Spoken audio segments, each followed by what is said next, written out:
the first step towards changing the rest of your life. Is your life going the way you want it to? If not, this episode will help you see why and help you do something about it. Most people say, I'm too busy. I'm too busy to exercise, too busy to learn something new, too busy to work on the goals they say matter most. But when you look closely, that's usually not the real issue. We've all got time. We've all got the same number of hours in the day. The problem is rarely that you have no time. It's that you often don't really know where all that time is going. And when you realise that, that's pretty confronting, because if you don't know where your time's going, you don't know where your life's going.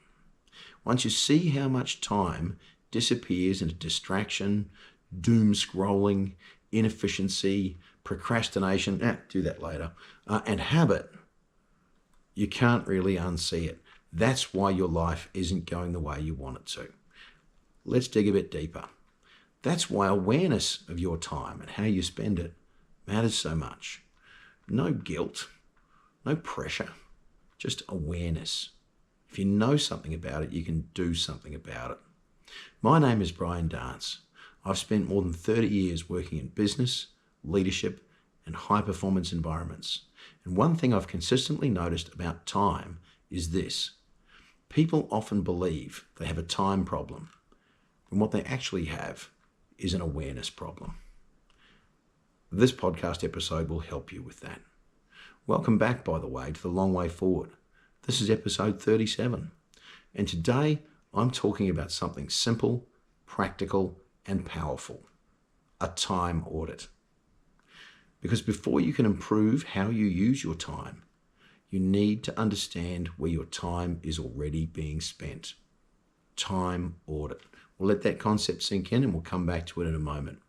But before we go any further, if this series helps you, if it helps you think differently, if it improves your outcomes, please take a moment to like, comment, or subscribe. It helps more people find the podcast and helps them change their lives too, and keeps these conversations moving forward, pun intended. Now, let's get back to time and the concept of a time audit. In the last episode, we talked about scheduling time intentionally. And if you didn't catch that episode, jump back and have a listen. Today, we go one level deeper. We're going to look at what's already consuming your time right now. And I use the word consuming intentionally. It's eating up your time. It's taking it away from you. But what is it? What's happening? Here's the truth. Most people don't need more hours in the day. If you do, good luck. You're not going to get them. There's only 24. Most people don't need more time. They need better understanding of how that time's being used. And that's where a quick time audit becomes valuable. And it's actually really simple. When you think audit, you typically think guys in glasses and white coats and, clipboards and iPads and no, nothing like that. A time audit is really simple. You just track your day, honestly, every activity. You write it down on a list, what you did, how long it took, and you categorize it. Does this support my goals? Now remember, if you don't know what your goals are, jump back into the last episode. We start right at the beginning, we clarify your goals. If you know what your goals are and you look at your activities and you categorize those activities and you then ask, does this support my goals, or does it obstruct them, or is it neutral? That's it. That's a time audit. Real simple, real powerful.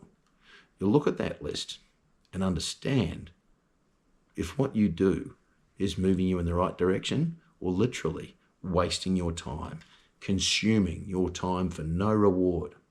Because most people never actually look at how we spend time. And once we do, something really interesting happens. We usually discover that we have more usable time than we thought.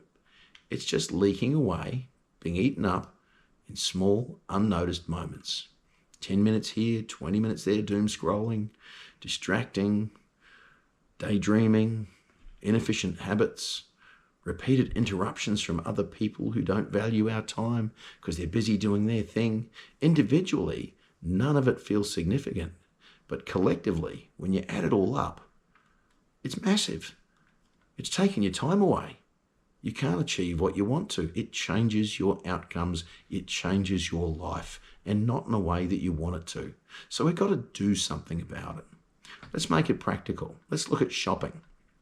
A lot of people will spend over an hour, 2 hours more walking through supermarkets every week. Swap that out to click and collect. Same outcome, different time cost. Suddenly, you've created enough time for a workout, a walk, or meal preparation without adding extra hours to your day. That's the point. Not necessarily doing more, but you're using time more intentionally. Now let's look at television. 2 hours every night. What if even half of that time was redirected intentionally? Learning, planning, exercise, spending time with people that matter to you.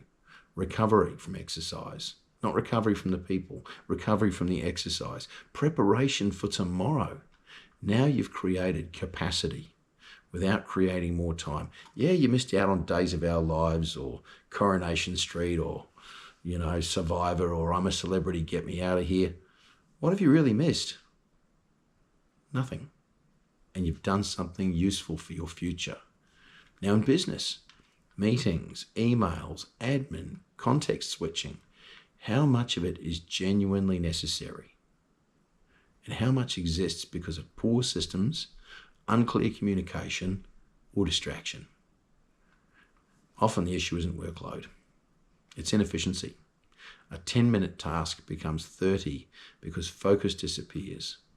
A short conversation becomes an hour-long meeting because nobody prepared properly. Wow, that would be annoying. That matters more than people realise. If you've got 10 people in the meeting, you've just wasted 10 hours, 10 business hours. Now, career growth, here's another example. A lot of people say, hey, I want better opportunities. Okay, but where is your time investment happening? Are you learning? Are you networking? Are you doing skill development? Are you practicing your skills? Because growth in a career doesn't happen by accident. And your time audit will usually reveal what you're actually prioritizing. Not what you think matters, but what actually receives your time and your attention. And on that, at risk of being distracting, I also share insights like this over on LinkedIn. So if you like LinkedIn and if you want to grow your network and these ideas resonate, feel free to connect with me too. Now, quick pause, back to time audit. Think about yesterday. Think about yesterday honestly. Where did most of your time actually go? Did it move you closer to the future that you say you want? Or did it mostly maintain your current situation? Now, if that question resonates with you, drop a comment with your answer. I'd love to hear about it, because awareness of where we spend our time is often where meaningful change starts. The difficult thing about that, though, is that if you want to create space for something new or something important, something else may need to change. Oh, I didn't get to see I'm a Celebrity, Get Me Out of Here, but I got my workout done and I'm feeling great. That's a trade-off. It's not a bad trade-off. Funnily enough, this is where a lot of people resist, because it requires honesty. It requires change, and change in some minds is difficult. It means admitting that some behaviours or routines aren't really serving the future you want to build, so they have to go. But without that honesty, progress is difficult. Progress doesn't happen. You want to change your outcomes? Change your actions. That's why I like the idea of a time audit so much. It removes the unknowns. It removes emotion from the process. A time audit means you're not attacking yourself. You're simply observing. It's just like timing yourself on a run. How well am I doing with my time? You're simply asking, does how I use my time support my goals? Does it obstruct them? Is it neutral? That creates clarity and understanding, and that gives you choices. Choices about where you should change. Now, as a practical exercise, if you haven't done it, you know what I'm going to ask you to do. Track one full day. One full day, honestly. Everything you do. Well, maybe not everything, but most things. Categorize each activity. Ask yourself, what can I reduce? What can I streamline? What can I remove? What can I rearrange more intelligently? And most importantly, is there anything missing from these activities that I should have been doing instead? Where can I fit them in? Because sometimes the answer isn't removing something completely. It's more redesigning how or where it fits into your life. Bundling tasks, blocking out time for emails, preparing in advance, reducing friction. Small adjustments create significant efficiencies over time. And when you start feeling more intentional with your time, something important shifts in your mind. You stop feeling like life is something happening to you, and you start feeling more in control of your direction. It literally gives you control over your life. Now, closing this out, remember, most people don't lack time. They lack visibility. Fix the visibility, and you start making better decisions. They become possible. Your priorities become clearer, and you get more intentional about what you do, which delivers fantastic progress compared to randomly responding to whatever gets in your way. And again, if this episode gives you something useful, take a moment to subscribe or share or like. Now, remember too, awareness is literally the first step towards changing your life. And that's what I promised at the start of this episode. Changing your life. Knowing how you spend your time, well, we only get so much of it. Might as well get the best value of it. This is the long way forward. Thanks for being here. And hopefully, I'll see you in the next episode.